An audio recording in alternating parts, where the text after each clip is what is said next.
What I'm telling you in this video is nothing new. I've said this before. Nevertheless, I need to repeat it for those that need it. Unlearn this narcissistic attitude of looking for the perfect match. Unlearn this narcissistic attitude of seeking the perfect match.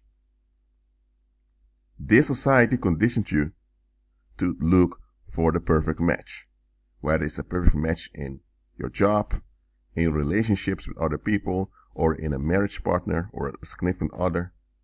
You are told that life is too short to waste it on things you don't want, so you must take care of yourself, stand up for yourself, and be honest with yourself and go for what you want.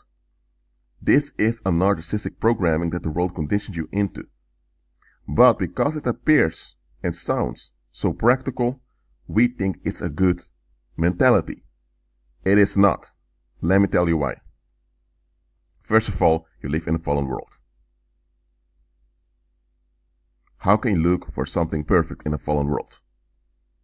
Come on, let's be real. Secondly, your expectations concerning what you want are often not in line with Christ, because you've been conditioned by the world. That same world is fallen. That same world is based on deception.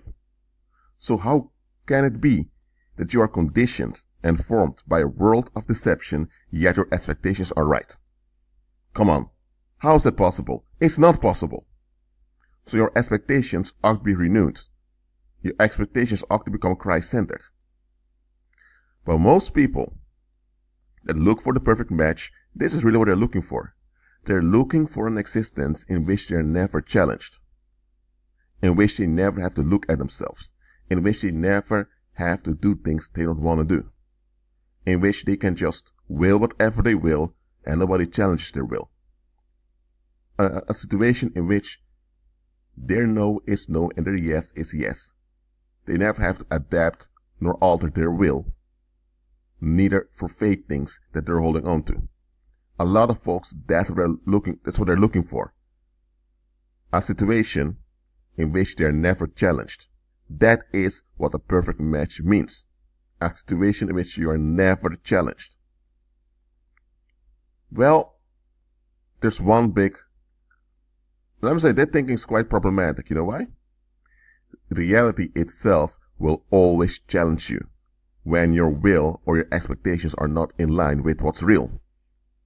But worldly people are not interested in what's real. Worldly people are only interested in the validation of their expectations. If you match your expectations, they're all for you. If you don't match your expectations, they treat you as if you don't exist. And in worst case, they treat you like trash. And if they can't get rid of your influence, they seek to kill you. That's how worldly people are. It's all about them finding the perfect match. Or, said in other words, it's all about them not being challenged. That's why I told you before to avoid confrontations with worldly people. Not because things shouldn't be confronted, not because things should be addressed, but worldly people often are not willing to face things. They just want to be relieved. They just want to be left alone. And when you challenge them and they have no way but to face things, they escalate. And when they escalate, people get hurt.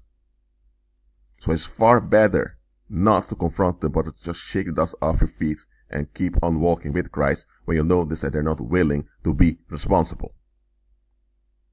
I'm not telling you to quote unquote let them win by just giving them space to spread filth. No, they can't win because they're in the negative. Christ wants you to win by shaking off their dangerous influence from you. Off of you, I mean. But okay. About this looking for a perfect match. Just think about it for a moment.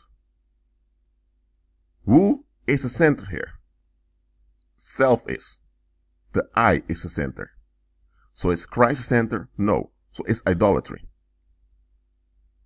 Haven't you noticed that people do a lot of harm to get the perfect match? They marry folks, then they cheat on those people they've married just because quote unquote found someone better, or they neglect their children, or they neglect the elderly. They do a lot of weird stuff just to get the perfect match. That shows you that's all about self. It's all about fulfilling natural obligations towards the community just to pursue your relief. That's what all comes down to. Yet, you have many believers that are still looking for the perfect match. It doesn't have to be the perfect match in a marriage partner, because that's the obvious thing world people look for when it comes to the perfect match. A lot of believers, they look for the perfect match when it comes to the right church, the right friends, the right this, the right that. And I told you before, unlearn that. You're in line with Christ, that means you're right, because you're in line with the Lord. That is what you should look for. Stop looking for the right people. Stop looking for the right spouse. Stop looking for the right job. Stop looking for the right this and that. Because what you're really looking for is a place where you're never challenged.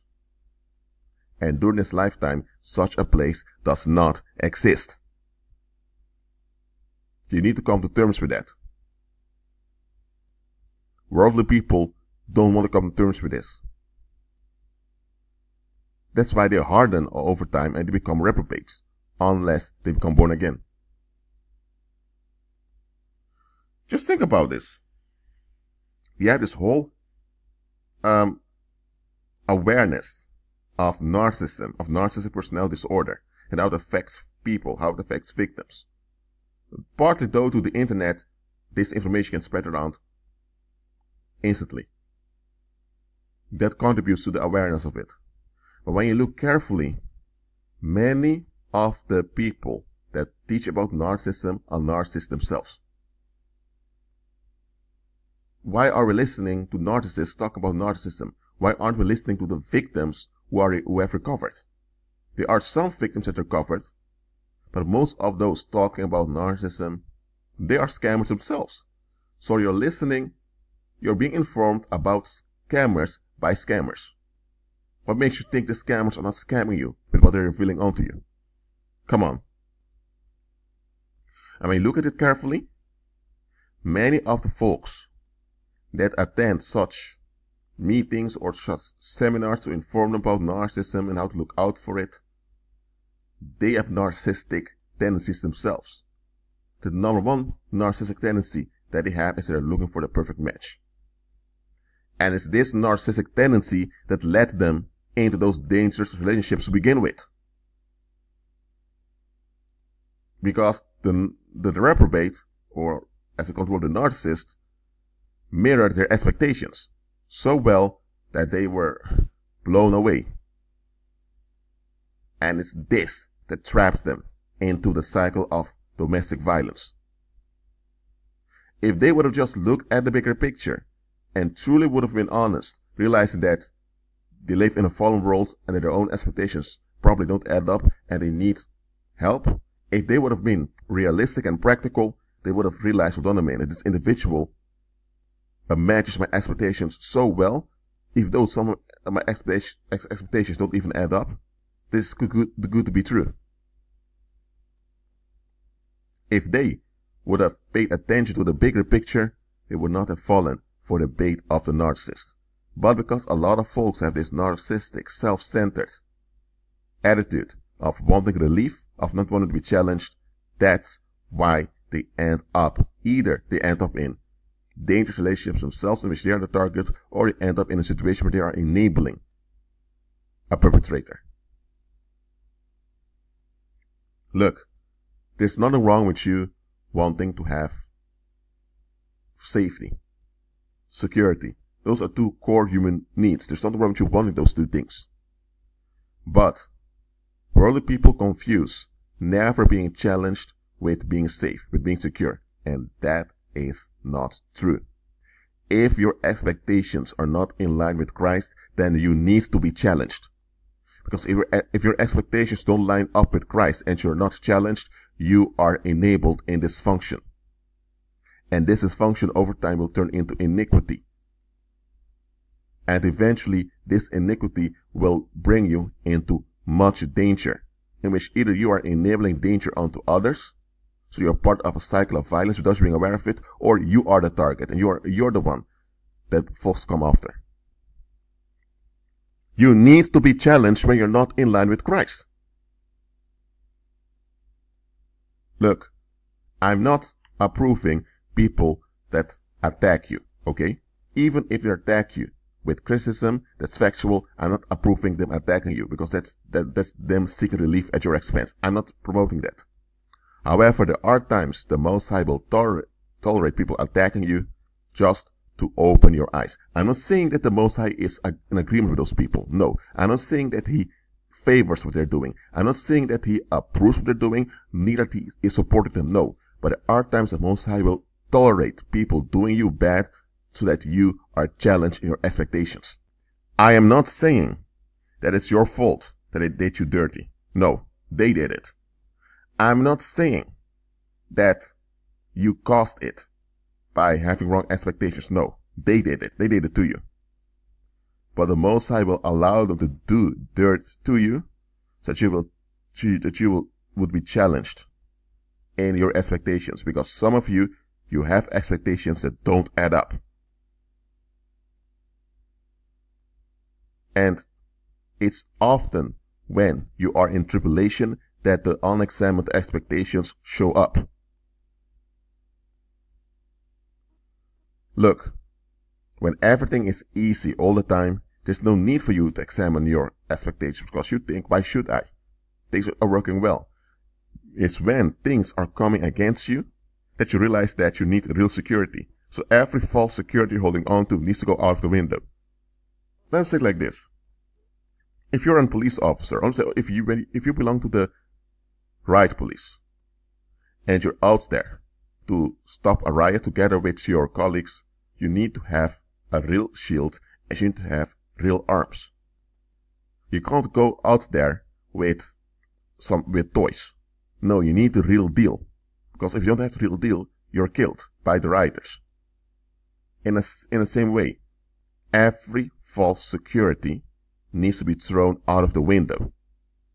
Because if you have false security that you're holding on to, and danger comes, you will face very unpleasant surprises. And maybe not directly you. If you have children, for example, and someone is after you, but they can't get to you, so they go after your kids. Well, that's how pathetic perpetrators are. But they will do it. You need the real power to operate on behalf of your kids. If you think that going to church every Sunday will do it, then it can be that some of your kids get stuck in disease or in drug addictions or in bad relationships. Why? Because they weren't covered. You think going to church every Sunday does it. So you operate in a false security, and now you're facing the unpleasant surprise that it's a false security, and now your kids are in danger. But if you walk in the real security that Christ offers, you can cover your kids and they have real safety. You get what I'm saying? I'm not saying that covering your kids in prayer means that nothing unpleasant can happen to them, that people will never do them dirty. However, when you cover them, their life is preserved. That is when you walk in the real power. But there are believers that are not walking in the real power. They're walking in religion. They're walking in Christian traditions. They're walking in expectations that they've been conditioned into. Every expectation that does not line up with Christ is garbage. Why is it garbage? Because in the long run, it will work against you. So stop looking for the perfect match. Begin to align yourself with Christ. Because either you are aligned with Christ, or you end up being aligned with the world. Whether you want it or not, is either Christ, or you're doomed to align yourself with the world, which is run by devil worshippers. So you're being aligned with devils. Well, that's it for now. Keep agreeing with Christ and be at peace.